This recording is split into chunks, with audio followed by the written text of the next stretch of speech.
Hello students, आज का topic है स्पीसीज डाइवर्सिटी। इसमें हमारे कंटेंट्स होंगे introduction, concept of diversity, types of diversity, species diversity indices, distribution of diversity, benefits of diversity, threats to diversity and finally conclusion. तो पहले introduction की बात करते हैं। तो हर एक कम्युनिटी जो है वो बनी हुई होती है डिफरेंट स्पीसीज से, और स्पीसीज लाइक प्लांट्स, एनिमल्स और माइक्रोब से मिलके एक different species of plants, animals and microbe से मिलके एक कम्युनिटी बनी होती है। और ये जो आपके स्पीसीज है ये अलग अलग टैक्सोनॉमिकल रिप्रेजेंटेशन शो करते हैं एक दूसरे से। वहीं हम बात करें नंबर ऑफ स्पीसीज और पॉपुलेशन लेवल जो है वो वेरी करती है हर एक कम्युनिटी में। कितने स्पीसीज की संख्या है और क्या किस पॉपुलेशन लेवल पे है, ये कम्युनिटी टू कम्युनिटी वेरी करती है। स्पीसीज डाइवर्सिटी की बात करें तो ये डिफाइन होती है the number of species and abundance of each species in that particular location. तो कितने नंबर ऑफ स्पीसीज हैं ओवर कितनी संख्या में सारे के सारे स्पीसीज हैं एक पर्टिकुलर एरिया में। ओके, तो number of species that live in a certain location is called species richness. तो हम इसमें स्पीसीज रिचनेस को भी कैलकुलेट करने की कोशिश करते हैं। तो एग्जाम्पल है जैसे the presence of 4 or 5 different species of tree in a Woodland forest, और 100 different species of a fish in water, या क्रस्टेशियन इन पर्टिकुलर एरिया, या फिर कोरल्स इन पर्टिकुलर एरिया। तो ये जो है आपके इंट्रोडक्शन है स्पीसीज डाइवर्सिटी का। अभी हम बायोडाइवर्सिटी की बात करें। Biodiversity W.G. रोजन ने सबसे पहले कॉइन किया था ये टर्म 1986 में, जिसमें BIOS means life and diversity means variety. Biodiversity refer करती है वेराइटी ऑफ लिविंग स्पीसीज को जो भी आपकी अर्थ में है, जैसे कि प्लांट्स, एनिमल्स, बैक्टीरिया, फंजाई, ये सब। तो हम बेसिकली समझे तो बायोडाइवर्सिटी जो है वो टोटलिटी ऑफ जीन्स है या स्पीसीज है और इकोसिस्टम है, उन सब का टोटल एक पर्टिकुलर रीजन में क्या है उसे हम रिप्रेजेंट करेंगे बायोडाइवर्सिटी से।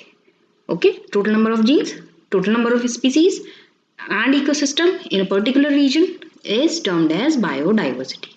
यूनाइटेड नेशंस ने 2011 और 2020 को डिकेड ऑफ बायोडाइवर्सिटी रिप्रेजेंट किया है। वहीं अगर हम 2021 से 2030 की बात करें तो ये है डिकेड ऑन इकोसिस्टम रिस्टोरेशन। तो दैट इज बेसिकली मेजर की रिस्टोरेशन फॉर इकोलॉजी। 2016 की बात करें अगर हम तो कुछ साइंटिस्ट के पैनल ने जो है ये माना था कि हर एक इंडिविजुअल जो है अभी जो अर्थ में अवेलेबल है उसके लगभग 355 जीन्स जो हैं, सेट ऑफ जीन्स जो हैं, वो अपने लास्ट यूनिवर्सल कॉमन एंसेस्टर के जैसे हैं। यानी कि हम सब जितने भी इंडिविजुअल्स हैं हमारे पास 355 जीन्स ऐसे हैं, 355 सेट ऑफ जीन्स ऐसे हैं जो ल्यूका यानी कि लास्ट यूनिवर्सल कॉमन एंसेस्टर के जैसे हैं। इट मीन्स कि हम सब एक ही इंडिविजुअल से बने हैं, तो हमारा कॉमन एंसेस्टर एक ही सेल रहा होगा, जिससे 355 जीन्स जो है हमारी मेल खा रही हैं। तो यहाँ पे हम समझे तो यहाँ पे डाइवर्सिफिकेशन हुआ, यानी कि अलग अलग इंडिविजुअल्स एक यूनिसेलुलर कंडीशन से बनते चले गए। इसी को हम डाइवर्सिटी रिप्रेजेंट करते हैं। टाइप्स ऑफ बायोडाइवर्सिटी की बात करें तो ट्रेडिशनली जो है आपकी बायोडाइवर्सिटी या बायोलॉजिकल वेराइटीज़ जो हैं वो 4 तरीके से डिटरमाइन की जाती हैं। First one is taxonomic diversity जो कि स्पीसीज लेवल डाइवर्सिटी भी कहलाती है। Next ecological diversity, again ecosystem level of diversity कहलाएगी। मॉर्फोलॉजिकल डाइवर्सिटी जिसमें हम जेनेटिक और मॉलिकुलर लेवल डाइवर्सिटी एग्जामिन करेंगे इंडिविजुअल्स की। नेक्स्ट फंक्शनल डाइवर्सिटी जो कि मेजर करेगी किसी भी फंक्शनल स्पीसीज की disparity within a population, जैसे कि डिफरेंट फीडिंग मैकेनिज्म हो गया इंडिविजुअल का या स्पीसीज का, या डिफरेंट मोटिलिटी या प्रेडेटर या प्रे का रिलेशनशिप किस तरीके से डिससेपरेट है पॉपुलेशन से, उससे हम मेजर करेंगे फंक्शनल डाइवर्सिटी में। ओके,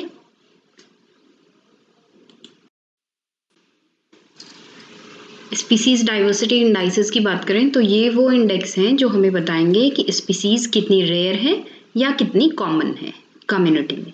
तो स्पीसीज की रेयरिटी और कॉमननेस कम्युनिटी में कितनी है, इससे हम स्पीसीज डाइवर्सिटी इंडाइसेस से रिप्रेजेंट करेंगे। ओके तो ये एक इम्पॉर्टेंट टूल है जिसके थ्रू हम ये पता लगाते हैं कि कम्युनिटी का स्ट्रक्चर कैसा है। बेसिकली ये रेशियो है between the number of species versus number of biomasses, the total number of individuals और प्रोडक्टिविटी ऑफ इंडिविजुअल्स का। तो सपोज नंबर ऑफ इंडिविजुअल पर 100 चेक करें, पर 100 नंबर ऑफ स्पीसीज चेक करें तो 100 आपके डिफरेंट काइंड्स ऑफ स्पीसीज थे, उसमें से एक स्पीसीज आपका सपोज टाइगर है, तो टाइगर की स्पीसीज रिचनेस चेक करेंगे प्रति 100 में, तो एक ही टाइगर था प्रति 100 में, तो स्पीसीज रिचनेस हो गई 1।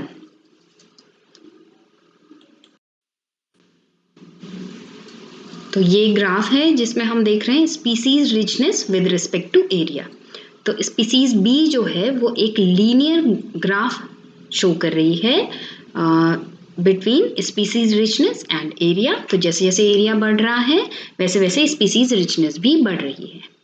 नेक्स्ट स्पीसीज ए जो है वो आपका लॉगरिथमिक ग्राफ शो कर रही है, जिसमें आपका एरिया जो है जैसे जैसे बढ़ेगा तो इनिशियली स्पीसीज रिचनेस भी बढ़ेगी, फिर अगेन एक पर्टिकुलर टाइम के बाद स्पीसीज की संख्या जो है वो घटने लगेगी among the different number of species के कंपैरिजन में। फॉर्मूला की बात करें तो स्पीसीज रिचनेस के लिए फॉर्मूला होगा the number of species present among the total number of other या डिफरेंट स्पीसीज। सेनॉन्स डाइवर्सिटी की बात करें, साइंटिस्ट सेनॉन थे, उन्होंने डाइवर्सिटी इंडाइसेस दिया था जो, उसकी बात करें तो summation sum total of P I multiplied with logarithm of P आई, यानी कि पी आई जो है वो प्रोपोर्शन है इंडिविजुअल्स बिलोंगिंग टू स्पीसीज, कितनी मात्रा में स्पीसीज जो है पाई जा रही है दूसरे स्पीसीज के कंपैरिजन में एक पर्टिकुलर एरिया में, तो वो आपका पी आई है। सिम्पसन्स डाइवर्सिटी की बात करें तो डी आई या D1 represent 1 minus summation of P I का होल स्क्वायर। तो दो डाइवर्सिटी यहाँ पे फॉर्मूला हमने रिप्रेजेंट किए हैं, एक है सेनॉन्स डाइवर्सिटी, दूसरा है Simpson's diversity. Shannon's diversity that is summation P I multiplied with logarithmic P I, और Simpson's diversity is 1 minus summation of P I का होल स्क्वायर।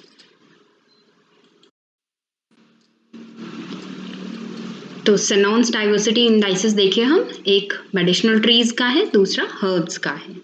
तो यहाँ पे हम देख रहे हैं कि स्पीसीज रिचनेस अगर बढ़ती है तो डिफरेंट नंबर ऑफ स्पीसीज के कंपैरिजन में तो किस तरीके से आपका इंडाइसेस डेवलप होगा।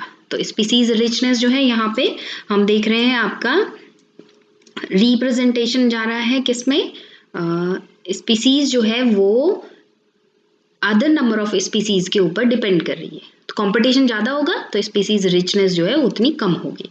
ओके तो यहाँ पे हम देख रहे हैं स्पीसीज रिचनेस फ्लोरिश हो रही है और एक तरीके से आपका लॉगरिथमिक ग्राफ जो है शो हो रहा है। वहीं हम इवननेस की बात करें तो अगेन इवननेस में भी स्पीसीज दूसरी स्पीसीज के कंपैरिजन में पर्टिकुलर स्पीसीज की संख्या कितनी इवन है, कितनी ज़्यादा पाई जा रही है, उससे हम देखें तो वो भी आपका एक लॉगरिथमिक ग्राफ के फॉर्मेशन में शो होगा। तो इनिशियली जो है ग्राफ एक्सपोनेंशियल फॉर्मेट में रहेगा और फिर लॉगरिथमिक अचीव कर लेगा just because of competition and particular area या एक डेफिनेट एरिया होने के कारण।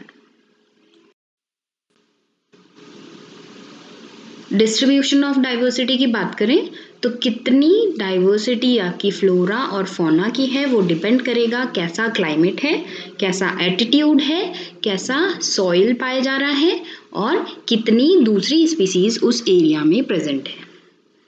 तो कैसा मौसम है, कितनी हाइट है, किस एल्टीट्यूड पे है फ्लोरा फौना, कैसी सॉइल है वहाँ पे पाई जा रही, और दूसरे जानवर या दूसरे प्लांट्स कौन कौन से अवेलेबल हैं उस लोकेलिटी में, उससे आपकी डाइवर्सिटी डिपेंड करेगी।